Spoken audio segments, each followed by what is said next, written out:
नमस्कार जय जगन्नाथ। आज अध्याय को आपण मानक स्वागत। ओम नमो भगवते वासुदेवाय। द्वात्रिंश अध्याय सात्विक धर्मे जेवर्तई उत्तम गति सेलभ हई ज्ञान विहीने पुनर्जन्म एमंत द्वात्रिंशे प्रमाण।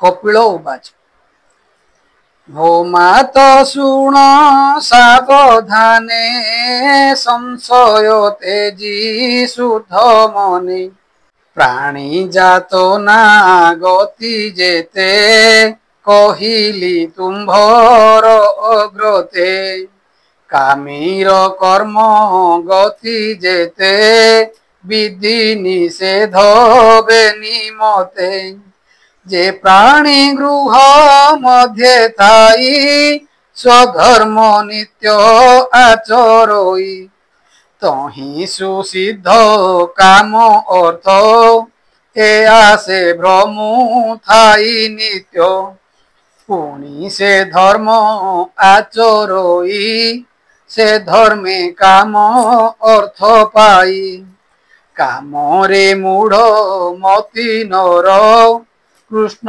भोकति करे दूर अर्थ संचयी अविरत यज्ञ रे देई थाई चित करई यज्ञ अनुष्ठान तही पूजई देव मान तदंते पितृ तोष अर्थे पूजई श्राद्धे शुद्ध चिते श्रद्धारे से धर्म आचरे पितृदेवता पूजा करे से प्राणी गमे चंद्र स्थान सेठारे करे सोमपान भोगर अंत जेबे होई लेउटी से स्थान आसोई जे काले अनंत सजारे विजय हरि समुद्र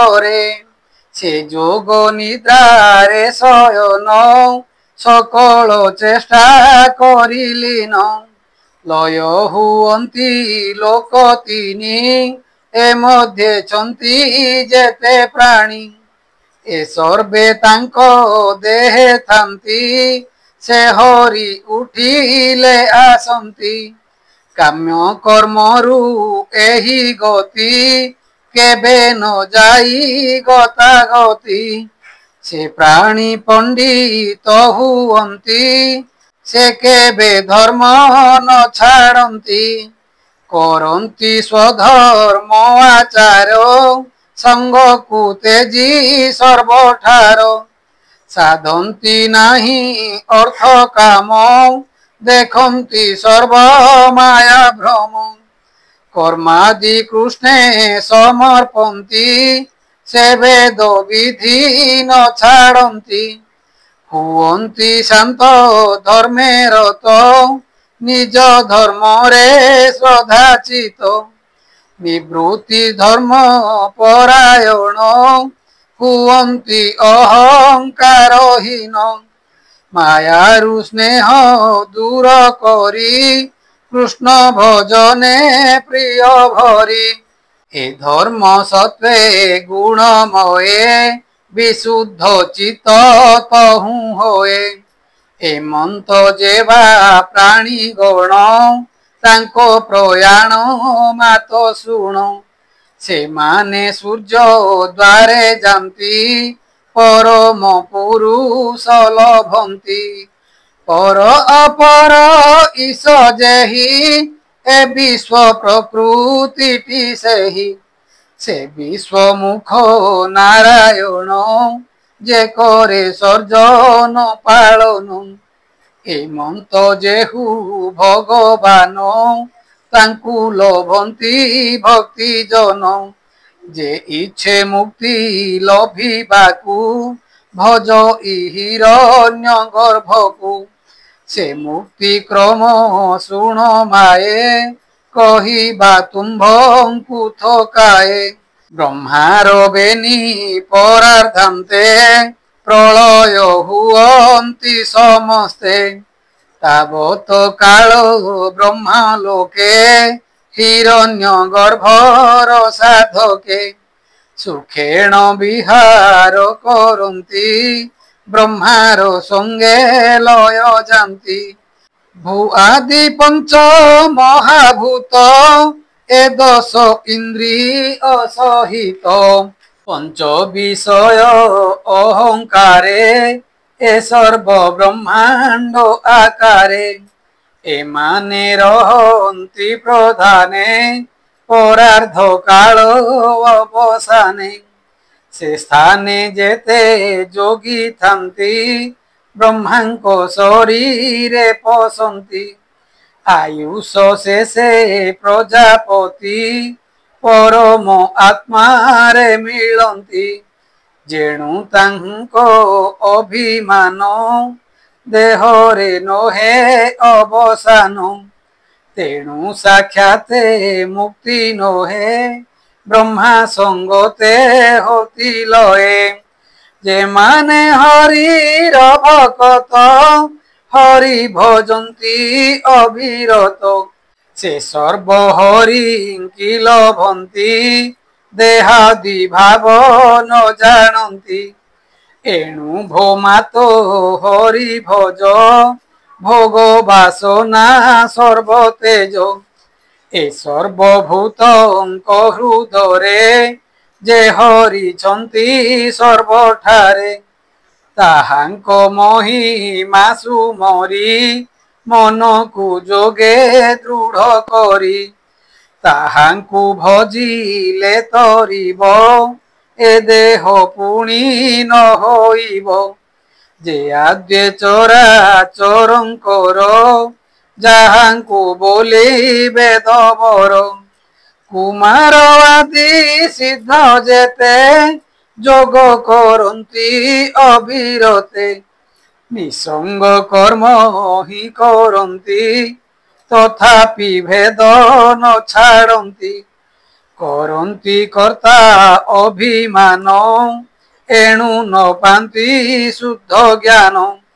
से माने प्रलय कालरे पशन्ति ईश्वर देहरे होइले सृष्टिर जागर पुणी घेनन्ति अवतार लभन्ति निज निज स्थान भोग करन्ति कर्ममान जे माने काम्य कर्मे रत कर्म करन्ति अविरत निंदित कर्म न करन्ति वेद विधिरे आचरन्ति इंद्रिय न जीणिले जेणु सकर्म कर्म कले तेणु रजोगुण रे तांको मन आसक्त थाई अनुक्षण गृह कर्म रे होई रत पितृंकु पूजे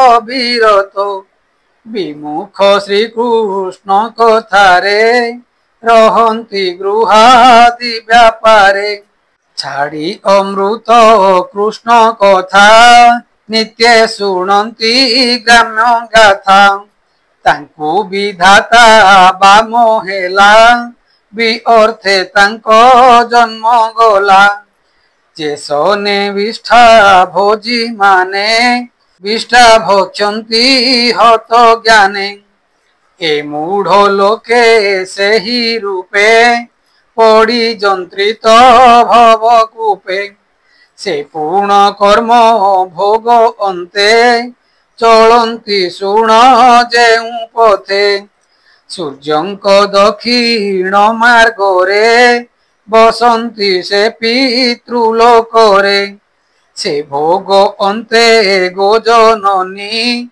संसारे पड़े देह घेनी पुत्रादि गृहे जात होई पूर्व वासना न छाड़ई गर्भ अधान आदि कर्म देहांते समसान धर्म ଏ କର୍ମ ମାନ କରୁଥାନ୍ତି ସଂସାର ଛାଡ଼ି ନ ପାରନ୍ତି। ଗମନ୍ତି ଦେବ ପିତୃସ୍ଥାନ ତହିଁ କରନ୍ତି ଭଗବାନ। ପୁଣି ଲଭନ୍ତି ନର ଦେହ ଏମନ୍ତେ କାମ୍ୟ କର୍ମ ସ୍ନେହ। ଏଣୁ ସୁସ୍ଥିରେ ତୁମ୍ଭେ ମାଏ ମନ ନିବେଶ କୃଷ୍ଣ ପ୍ରାଏ। ଶ୍ରବଣେ ଶୁଣ ତାଙ୍କ ଗୁଣ କୀର୍ତ୍ତନ କର ଅନୁକ୍ଷଣ। ସ୍ମରଣ ଅର୍ଜନ ବନ୍ଦନ ଯେ ନବ ଭକ୍ତିର ବିଧାନ। ପାଦ ସେବନ ଦାସ୍ୟ ଭାବ ସଖ୍ୟାଦି ଆତ୍ମା ନିବେଦିବ। ଏତେ ପ୍ରକାରେ କୃଷ୍ଣ ପାଦେ ଭକତି କର ଅପ୍ରମାଦେ। କୃଷ୍ଣରେ କଲେ ଭକ୍ତି ଯୋଗ ତହୁଁ ଲଭଇ ବୈରାଗ୍ୟ। ତେବେ ଲଭିବ ଦିବ୍ୟ ଜ୍ଞାନ ପାଇବ ପରମ ବ୍ରହ୍ମ ସ୍ଥାନ। ଭକ୍ତିରେ ଚିତ ଯେତେବେଳେ ରହଇ କୃଷ୍ଣେ ସୁନିଶ୍ଚଳେ। ତେବେ ସେ ବିଷୟ ଛାଡ଼ଇ ପ୍ରିୟ ଅପ୍ରିୟ ନ ଜାଣଇ। ଇନ୍ଦ୍ରିୟ ବୃତ୍ତି ଭେଦ ନାହିଁ ସମ ବିଷମ ଆର କାହିଁ। ହେମନ୍ତ ଭାବ ଜନ୍ମେ ଯେବେ ଦେହେ ଆତ୍ମାକୁ ଦେଖେ ତେବେ। ପରମାନନ୍ଦ ସୁଖ ପାଇ ଆନନ୍ଦେ ସଂସାରେ ଭ୍ରମଇ। ଛାଡ଼ଇ ସର୍ବ ସଙ୍ଗ ମାନ ପରମାନନ୍ଦେ ରହେ ମନ।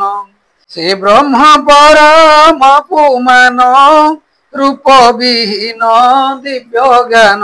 ସେ ପରମାତ୍ମା ପରମେଶ ତା ନାମ ପରମ ପୁରୁଷ। ସେ ଏକ ନାନା ରୂପ ଧରେ ବ୍ରହ୍ମ ଜନ୍ମାଇଛି ସଂସାରେ। ଯୋଗୀଙ୍କ ଯୋଗ ସାଧ୍ୟ ଏହି ଏକାନ୍ତେ ସଙ୍ଗ ଯେ ଛାଡ଼ଇ। ପରମ ପଦ ଲଭେ ତେବେ ତା ବିନୁ ଭ୍ରମୁ ଥାଇ ଭବେ। ବ୍ରହ୍ମ ନିଗୁଣ ନିରାକାର କେବଳ ଜ୍ଞାନ ରୂପ ତାର। ଶବ୍ଦାଦି ଧର୍ମ ଯାର ମାଏ ସେ ଧର୍ମେ ପ୍ରକାଶ ସେ ହୋଏ।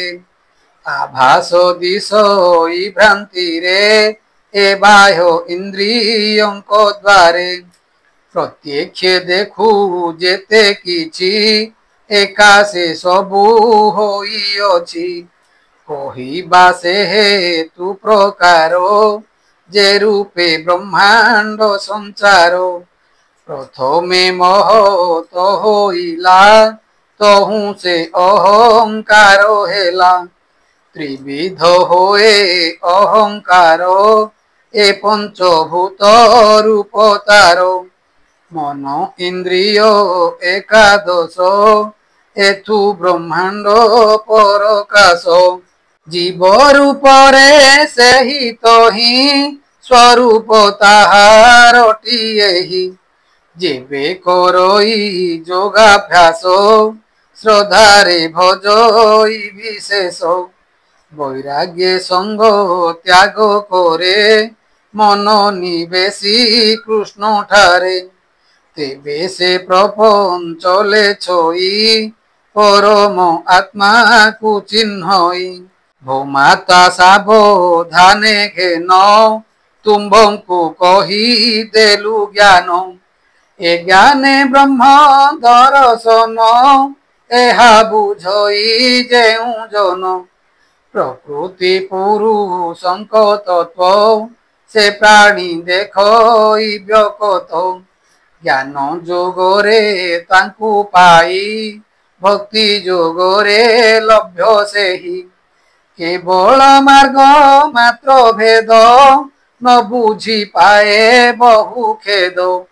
ଜ୍ଞାନରେ ନିର୍ଗୁଣ ଭଜଇ ଭକ୍ତିରେ ସଗୁଣ ଲଭଇ। से आत्मा एको नाना होई दृष्टान्ते कहे शुण माए देखो साकर क्षीर आदि धरती नाना गुण विधि किंतु पदार्थ एक माए इंद्रिय भेदे भिन्न होए चक्षुरे शुक्ल वर्ण दिशे रसने मधुर विशेषे त्वचरे शीत उष्ण भेद नासारे सुवास आमोद भूमा तो आत्मा ब्रह्म एक गुण रे दिशई अनेक जे ताकू जे रूपे भजई से ताकू से रूपे दिशई ताकू जानिब एक बोली न बुझी करू थांती कली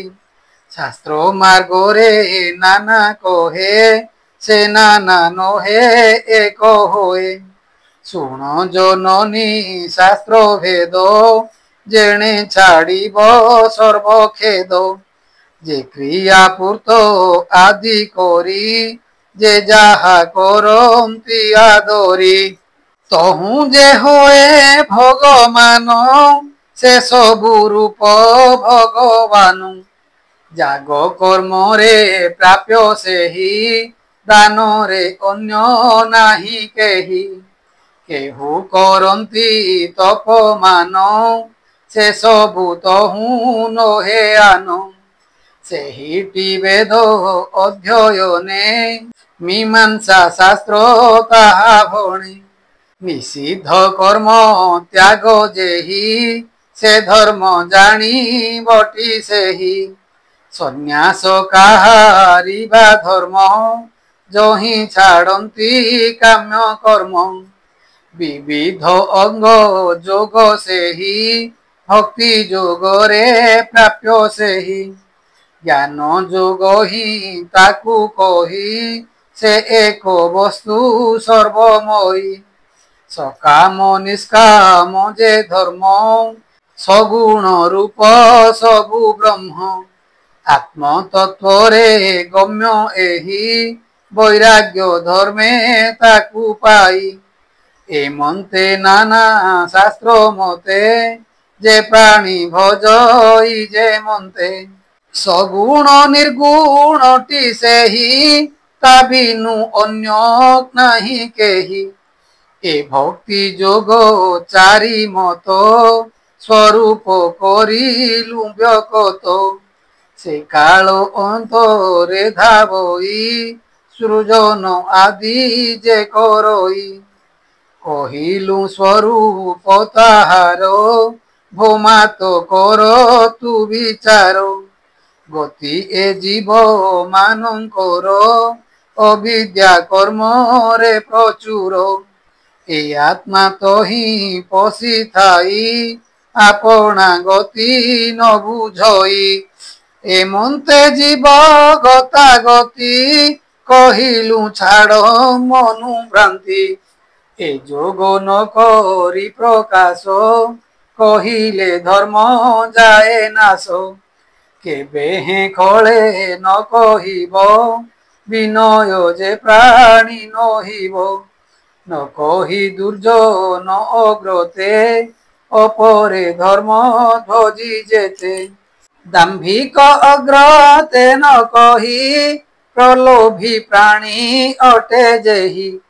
से गृह धर्मे होई रत तारे न कहि कदाचित न सहे जे भक्त जने न कह भक्तिहीन जने जाहार श्रद्धा एथि थिब ताहाकु ए मार्ग कहिब भक्त जनंकु एहा कहि जे भक्त मते टी सेवई जे प्राणी एथे स्पृहा करे एहा कहिब ता आगरे से प्राणी सर्वभूते मित्र ताकू कहिब ए चरित जे प्राणी गुरु को सेवई ए दीक्षा तारे शिक्षा देई विषय वैराग्य ताहार जे प्राणी शांत चित धीर जे प्राणी होए निर्मस्तर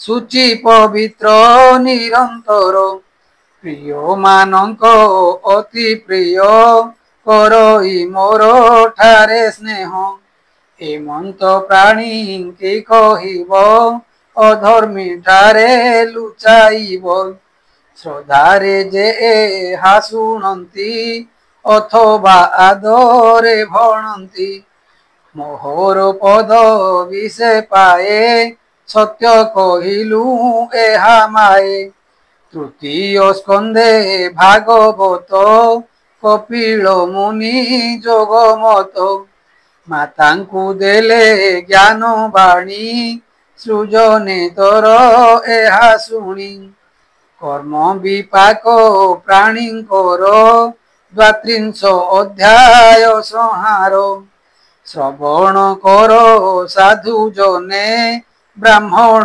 जगन्नाथ भणे।